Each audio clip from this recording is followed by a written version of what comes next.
we had to celebrate a friend's birthday and हुई तो मतलब जब हमारे मिड सेमेस्टर ब्रेक्स थे ना तो उस दौरान हुई थी, तो we had to celebrate it now.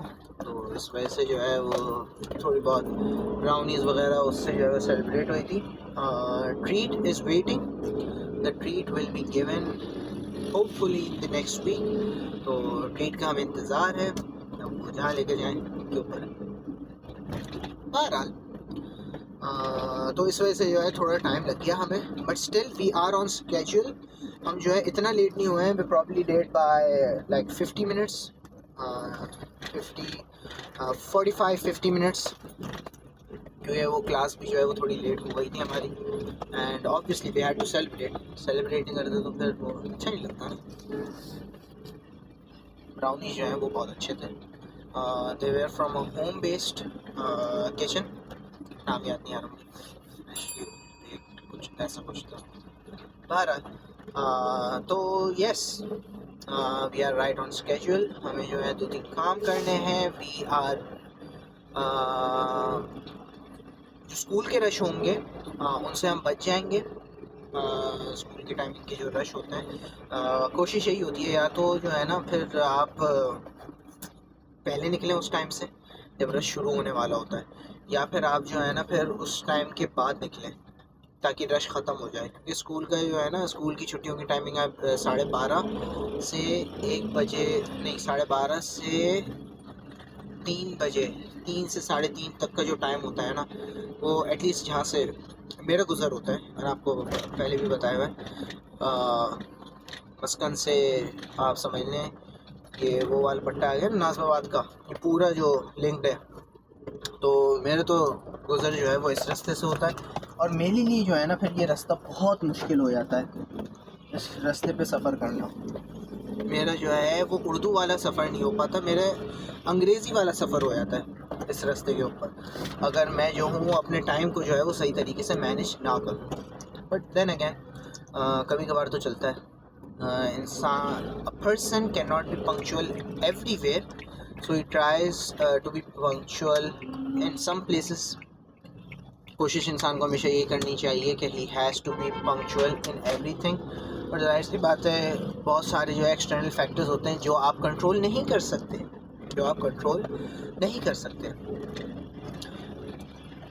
जिनसे हमें ट्रीट लेनी है। We have kind of blackmailed them कि भाई ट्रीट हमें चाहिए फाइन डाइन रेस्टोरेंट में, पता नहीं कहीं वो बताने तो कोई क्ले कर कोई है होगा कुछ, तो we will be exploring that and hopefully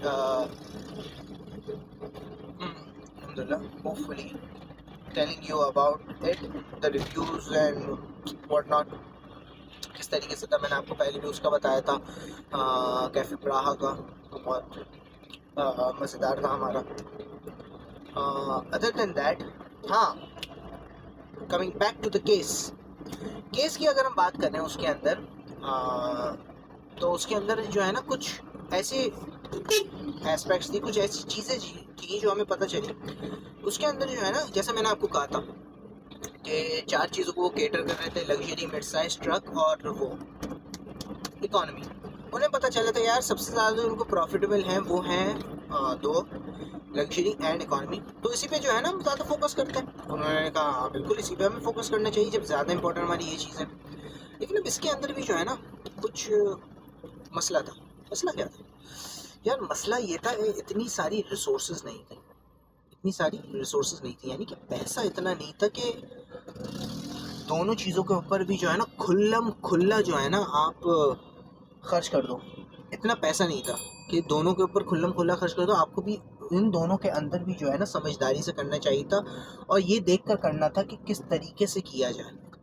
ये देखकर करना था आपको कि किस तरीके से जो है वो दोनों के अंदर जो है वो रिसोर्सेज को इस्तेमाल किया जाए, दोनों के अंदर जो है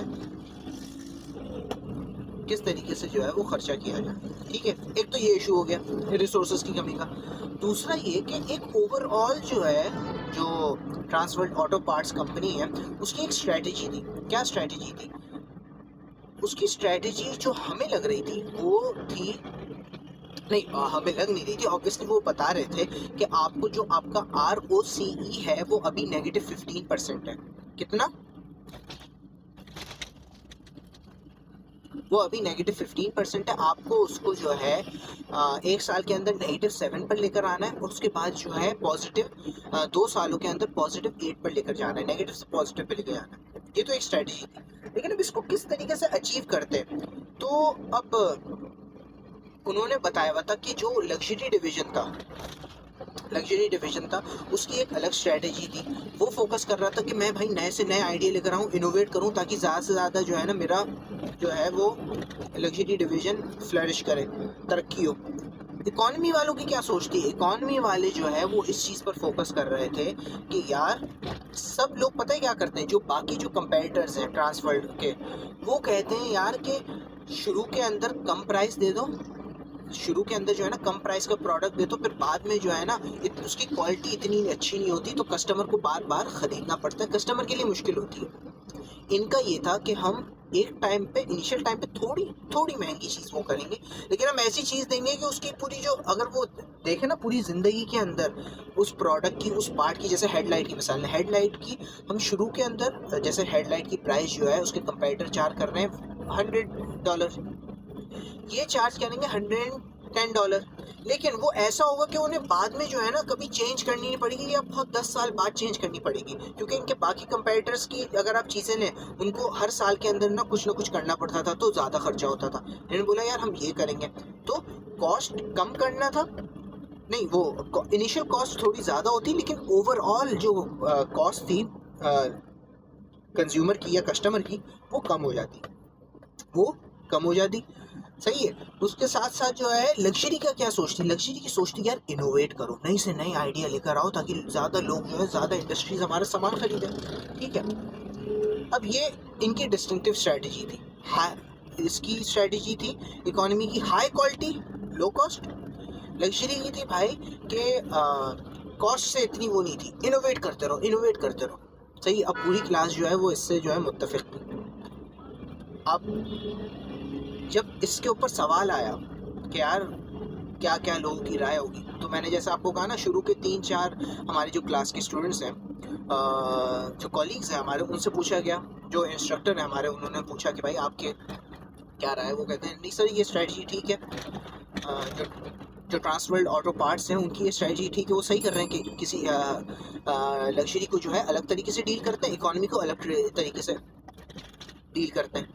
अब ठीक है, अब आपके भाई की हमेशा से सोच रही है कि जहाँ कोशिश हो सके ना, वहाँ जो है ना एक नया पर्सपेक्टिव लो, नया जाविये की सोच लेकर आओ, ताकि मज़ा तो आए ना, क्लास के अंदर एक डिस्कशन हो, लोग बोले अभी यार ये क्या बात कहती, क्या ये हो सकता है या नहीं। मैंने बोला कि जब सर जो है सबसे राय ले रहे थे, तो उस वक्त तक किसी ने हाथ नहीं उठाया था। बोला सर हमें जो है, मुझे ये लगता है, मेरा ओपिनियन ये है सर, ये सारा केस एग्जिबिट वगैरह पढ़ने के बाद, कि हमें जो है इस झंझट में पढ़ना ही नहीं चाहिए कि लग्जरी को हम अलग स्ट्रेटजी दें, इकोनॉमी को अलग स्ट्रेटजी दें। सर सबसे बड़ा जो हमारा मसला है वो है कॉस्ट का। भाई आगे रश है, जगह नहीं है, तो हॉर्न मारने से क्या होगा। हमारा जो सबसे बड़ा मसला है सर, सबसे बड़ा इशू है हमारा, वो है कॉस्ट का। कॉस्ट हमें किसी भी तरीके से कम करनी है। कॉस्ट क्यों कम करनी है यार हमें? कॉस्ट हमें इस वजह से कम करनी है, अल्लाह अकबर, इतना रश और ये रॉन्ग आ रहा है, पूरा रोड जाम हो गया, हम तो निकल गए बच गए, शुक्र है। हाँ, तो बहरहाल बात जो है वो मैं ये कर रहा था कि हमारी कॉस्ट है ना, कॉस्ट ऑफ गुड सोल, हमें ख़र्चा जो आ रहा है चीज़ों को बनाने पे, वो हमारा 95% है, बहुत ज़्यादा ख़र्चा है। असल मकसद सर, अगर हमें अपने ROCE बढ़ाना है तो हमें उसको कंट्रोल करना है। जो केस भी बोल रहा है कि हमें कुछ करके, चाहे लग्जरी में हो, इकॉनमी में हो, जो भी कर रहे हैं उसमें हमें कॉस्ट ऑफ गुड सोल्ड कम करनी है। तो मेरा सर ये है कि हम अलग अलग स्ट्रेटजी कर अपने लिए और भगेड़ा क्यों वो करें। जितनी क्लैरिटी होती है ना किसी चीज़ के अंदर, उतनी जो है ना कॉम्प्लेक्सिटी भी होती है। बात समझ रहे हैं मेरी? क्लैरिटी जितनी होती है कॉम्प्लेक्सिटी भी होती है। क्या मतलब? क्लैरिटी का मतलब ये है, जैसे मैंने मिसाल के तौर पर आपसे जो है वो व्लॉगिंग कर रहा हूँ, व्लॉगिंग का मैंने चैनल शुरू करा, ठीक है। अब मैं इसकी जो है ना हर डिटेल के अंदर जाता जाऊँ यार, मेरे जो है ना हर वीडियो ये बात करेगी, मैं इतनी लेंथ की बनाऊंगा, मैं ये करूंगा, मैं थंबनेल ऐसे बनाऊंगा, टाइटल ये बनाऊंगा, ये करूंगा, वो करूंगा, इतनी डिटेल, और इसको इतना वो करने से जो है ना इशू क्या हो रहा है कि कॉम्प्लेक्स इतना हो गया। तो सोच लो यार, इतनी परेशानी, इतनी मुश्किल है, किस तरीके से होगा ये। मैं उस पर चला गया जहाँ मैं करने की सोच रहा था, वहाँ मैं इस पर चला गया यार, ये पॉसिबल भी है। तो सर इतनी कॉम्प्लेक्स हमें रखनी नहीं चाहिए। जब हमें पता है हमारा खर्चा इतना बड़ा है, अगर हम अपने खर्चे को कंट्रोल कर लेंगे तो खुद ब खुद जो है हमारी इंडस्ट्री जो है वो सर्वाइव भी नहीं करेगी, वो थ्राइव भी करेगी। सही है। मैंने अब इतनी सी बात कर दी, और मैंने उनको कैसे समझाया, मैंने उनको ऐसे समझाया, देखिए अब मैं भी आप लोगों को भी ऐसे ही समझा रहा हूँ, इतनी सी मेरी मिसाल लें। मैं आपसे कह रहा हूँ यार कि तुम इनोवेशन इस पे उस पे इतना फोकस कर रहे हो, मसला ये है कि कंपनी के पास इतने भी पैसे नहीं है कि वो आगे 2-3 साल चल पाएगी या नहीं। अगर उसने कोई सही डिसीजन नहीं लिया तो 2-3 साल में उसकी जो पेरेंट कंपनी है, ट्रांस वर्ल्ड ऑटो पार्ट की जो बड़ी कंपनी है जो उसको कंट्रोल करती है, जो है देखती है, वो कह रही है भाई मैं इसको बंद कर दूंगी, टीपीए को पूरा ही बंद कर दूंगी 2 साल के अंदर, अगर मुझे अच्छा रिजल्ट नहीं मिला। तो उस वक्त फॉरेन जो है हमें ज़्यादातर अपना फोकस जो है 80% हमारा रिसोर्सेज तो इस चीज़ पर सोचना चाहिए ना कि भाई शॉर्ट टर्म करो, ताकि कंपनी तो वो हो, कंपनी चलेगी तो आगे फ्यूचर होगा ना। साला प्रेजेंट ही नहीं है तो फ्यूचर का क्या करेंगे हम, हाथ में क्या कर लेंगे हम फ्यूचर का, जब प्रेजेंट ही नहीं है हमारा। तो प्रेजेंट पे फोकस करना पड़ेगा। तो उसके लिए मैंने इतनी सी मिसाल दी सर कि कॉस्ट कंट्रोल करने से हमें इतना फ़ायदा ऐसे होगा। अब इतनी सी मिसाल है, मैंने आपको पिछली वीडियो के अंदर भी बताई थी, लग्जरी आइटम है, सही है। मिसाल के तौर पर हेडलाइट $100 की हेडलाइट है, वही हेडलाइट रोल्स रॉयस में, वही हेडलाइट जो है मर्सिडीज़ की कोई भी मर्सिडीज़ की यार कौन सी यार, S3 तो फिर वो सी क्लास के अंदर कोई भी कर देते, सही है, वो हेडलाइट है, ठीक है, दोनों की सेम है। सी क्लास जो है फिर भी लोग अफोर्ड कर लेते हैं, रोल्स रॉयस हर कोई अफोर्ड नहीं करता, ठीक है, हर कोई अफोर्ड नहीं कर सकता, सही है। सी क्लास फिर भी लोग अफोर्ड कर सकते हैं। तो रोल्स रॉयस हो गई लग्जरी, सॉरी सी क्लास हो गई, इकॉनमी बोल देते हैं, मिसाल के तौर पे मिसाल ले रहे हैं, सही वो हो गई इकॉनमी। चलो इसको नहीं छोड़ो, आप सिविक ले लो, मिसाल के तौर पे, मिसाल बोल रहा हूँ, मिसाल के तौर पे आपने सिविक ले लिया, सिविक आपकी इकॉनमी हो गई as compare to Rolls Royce which is a luxury, ठीक है। ये जो ट्रांस वर्ल्ड ऑटो पार्ट है, इनकी जो एक हेडलाइट है, हेडलाइट का एक छोटा कंपोनेंट जो है वो रोल्स रॉयस में भी वही लगता है, सिविक में भी वही लगता है, सही है वो कंपोनेंट। अब लग्जरी वाली गाड़ियों में रोल्स रॉयस में लगाने में जो है ना, इनको कॉस्ट का मसला नहीं है, चाहे इन्हें $200 की पड़े, $100 की पड़े, 300 की पड़े, क्यों? क्योंकि लग्जरी आइटम पे ये जितनी भी प्राइस चार्ज कर रहे हैं, इनको $100 की पड़ी है, ये उनसे $1000 मांग रहे हैं, वो दे देगा क्योंकि वो अमीर आदमी है, he doesn't give a damn about जो भी, क्योंकि वो लग्जरी आइटम है, उसके पास पैसा है, वो जिसके पास पैसा होगा वही खरीदेगा ना, और वो फिर इन झंझटों में नहीं पड़ेगा। वहीं अगर कोई सिविक लेने वाला आदमी है, उसके पास इतना पैसा नहीं है, वो यही देखेगा ना यार ये जो मुझे चीज़ मिल रही है, ये मुझे ये वाला पार्ट जो है मुझे ये कंपनी 120 का दे रही है, और दूसरी कंपनी जो है वो मुझे $100 का दे रही है। मैं पागल हूँ 120 वाले के पास जाऊँ जब दोनों चीज़ें सेम है, मैं $100 की तरफ जाऊँगा। तो इसमें हमें ज़्यादा फ़ायदा कब होगा? ज़्यादा फ़ायदा हमें तब होगा ना जब हम कॉस्ट अपनी कम करें। अगर हम अपनी कॉस्ट कम करते हैं, $100 इसको बनाने में लगता है, $100 की जगह अगर हम मिसाल के तौर पर इसको $80 में बनाएं, लग्जरी में तो उल्टा और फ़ायदा हो जाएगा। लग्जरी में हम उससे 1000 तो चार्ज कर ही रहे हैं, पहले 100 की पड़ रही थी, अब 80 की पड़ रही है, $20 एक्स्ट्रा आ रहा है हमारे पास, $920 का हमें मुनाफा हो रहा है। इसके अंदर क्या फ़ायदा होगा हमें? इकॉनमी के अंदर, इकॉनमी में फ़ायदा ये होगा क्योंकि इसके अंदर मार्जिन पहले ही हमने बहुत कम रखा था कि $100 की हमें पड़ती थी, 110 की बेचते थे, उसमें भी अगर कोई जो है 105 की बेच रहा था तो वो लोग उसके पास चले जाते थे। अब हम क्या, अब लोग 105 की बेच रहे हैं, हम उसको बेच रहे हैं 100 पे, और अगर कोई 100 वाला भी आ गया हम उसको बेच रहे हैं 95 पे। तो अभी हमें पड़ रही 80 की रही है, पड़ 80 की रही है, हम अभी भी $15 95 पे बेच रहे हैं, $15 मुनाफा है। इसमें हमें ज़्यादा फ़ायदा है, जितना हम कॉस्ट कम करेंगे उतना ज़्यादा फ़ायदा है। और हमेशा याद रखिएगा एक बात, लग्जरी की इंडस्ट्री जो है वो लिमिटेड होती है। आपको पता है, खुद आपके सामने की कहानियाँ हैं, आप इतनी सी मिसाल लें, आपकी फैमिली भी नहीं, अगर आपके सामने कितने लोग हैं जो मिलियनर्स बनते हैं? बहुत, वन इन अ फ्यू होते हैं ना। आप इतनी सी मिसाल लें, आपको पता है कितने लोग हैं जिनके 1 मिलियन सब्सक्राइबर्स हैं? इतने बहुत कम लोग। यूट्यूबर्स जो हैं उन्होंने बाकायदा एक वो करा था, सर्वे वगैरह करा था, जिसके अंदर आया था कि चंद कुछ हैं जिनके 1 मिलियन सब्सक्राइबर्स भी हैं। तो जितने अमीर और उस पर आता है ना आपके पास, वैसे ही जो है ना वो कम हो जाता है। इतनी ग्रोथ इस इंडस्ट्री के अंदर, इतनी ग्रोथ नहीं होती आपके पास, समझ रहे हैं आप बात? जब एक इंडस्ट्री ऐसी है जिसके अंदर इतनी ग्रोथ ही नहीं है आपके पास, तो उस पर इतना मेहनत करने का क्या फ़ायदा? ज़्यादा बेहतर ये है ना कि आप इस चीज़ पर मेहनत करें जो आपकी बूमिंग इंडस्ट्री, जो अभी बढ़ रही है, डेवलपिंग का मतलब जो आपकी इकॉनमी कार्स होती हैं। भाई जो बंदा थोड़ा से पैसे आते हैं वो बाइक से जो है गाड़ी की तरफ आएगा, तो इकॉनमी कार्स की इंडस्ट्री बूमिंग है ना। और दुनिया के अंदर अमीर ज़्यादा है, गरीब ज़्यादा है? गरीब ज़्यादा है ना। तो ऐसी, सॉरी नीचे हो गया, हमें अंदाज़ा ही नहीं। तो ऐसी मार्केट्स को आपको केटर करना चाहिए ना। तो ये कुछ थोड़ा बहुत जो है हमने ये आइडिया जो है वो पेश किया था। उसके अंदर अच्छा हुआ ये था कि जब हमने ये बोल दिया ना, अब सही इस पे बहस हुई वगैरह।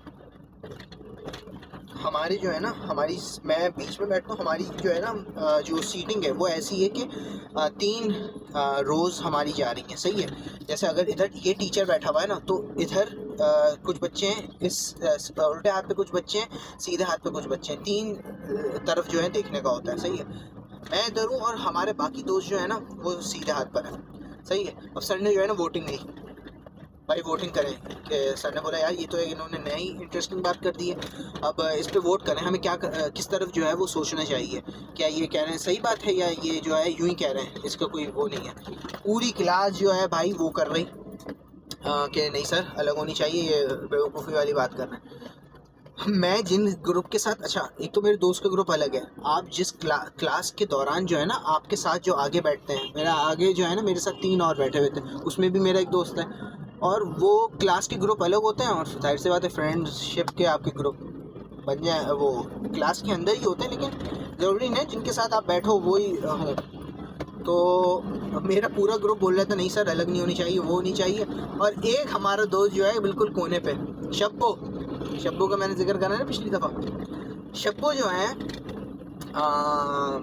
वो कह रहे थे कि नहीं सर ये ऐसे जो बात कर रहे हैं उनसे मैं थोड़ा बहुत सहमत हूँ कि सर होनी तो चाहिए, लेकिन मुझे लगता है कि हम जो ये केस लेकर चल रहे हैं पिछले पौने घंटे से गलत डायरेक्शन पे लेकर चल रहे हैं। वो भाई नहीं कुछ ले आया, मैं उसकी शक्ल देख रहा हूँ, सर उसकी शक्ल देख रहे हैं, क्लास उसकी शक्ल देख रही है। भाई तू क्या बात कर रहा है? क्या मतलब हम आधे पौने घंटे से जो है ना क्लास को जो है वो गलत डायरेक्शन में लेके जा रहे हैं। वो बोल रहे हैं सर कि हम ये चीज़ भूल रहे हैं कि एशिया मार्केट की जो हम बात कर रहे हैं, एशिया मार्केट को तो हम देख तो रहे हैं, लेकिन हम उसके अंदर ये चीज़ नहीं देख रहे कि एशिया मार्केट से तो हम अपनी रॉ मटेरियल सोर्स करते हैं, बेचते थोड़ी हैं उनको। भाई उसने ये बोला है और पूरी क्लास जो पागल हुई है, क्योंकि हमारे जो शब्बो भाई हैं, केस जो होता है ना, केस के अंदर एग्जिबिट्स भी होते हैं, क्योंकि अगर पूरे टेढ़ ऑफ जो हमारा केस होता है ना, केस के अंदर हमारे एग्जिबिट्स भी होते हैं। उन एग्जिबिट्स के अंदर ये होता है, उन एग्जिबिट जो चीज़ें बहुत मतलब ग्राफ वगैरह होते हैं ना, वो केस के बीच में अगर हो ना तो अच्छा नहीं लगता, तो वो केस के एंड के ऊपर दिए हुए होते हैं। हमारे शब्बो भाई के पास जो केस था उसके अंदर एग्जिबिट्स थे नहीं, तो उन एग्जिबिट्स को वो समझ नहीं पाए और वो सिर्फ केस के बेसिस पे बोल रहे थे जो केस के अंदर लिखा हुआ था। केस के अंदर ये लिखा हुआ था कि ज़्यादातर जो बात हो रही है ना केस में वो यूएस मार्केट पे हो रही है, विच इज़ नॉट रॉन्ग, लेकिन हमें ये भी तो समझना चाहिए यूएस मार्केट के साथ यूएस मार्केट को सिर्फ 45% जो बेच रहे थे ना ये लोग, ये यूएस मार्केट को बेच रहे थे, बाकी 35% जो ये सामान बना रहे थे ये एशिया मार्केट को भी बेच रहे थे। उन्होंने बोला सर हम तो डायरेक्शन ही गलत लेकर चल रहे हैं, एशिया में तो बेच ही नहीं रहे। अबे भाई जो क्लास हुई सो पागल हो, तफरी हुई, बहरहाल मज़ा आया। तो हमारी हरकतें यही हैं, हमारे ग्रुप की यही कोशिश होती है कि जो है ना ऊट पटांग चीज़ लेकर आओ, मज़ा आता है केस के दौरान। तो ये हमारी थोड़ी सी जो है वो मज़ाहिया गुफ्तगू थी, इन्फॉर्मेटिव भी थी, तो उम्मीद है आपको पसंद आई होगी। हमें जो है 1-2 काम निपटाने। I will talk soon, take care.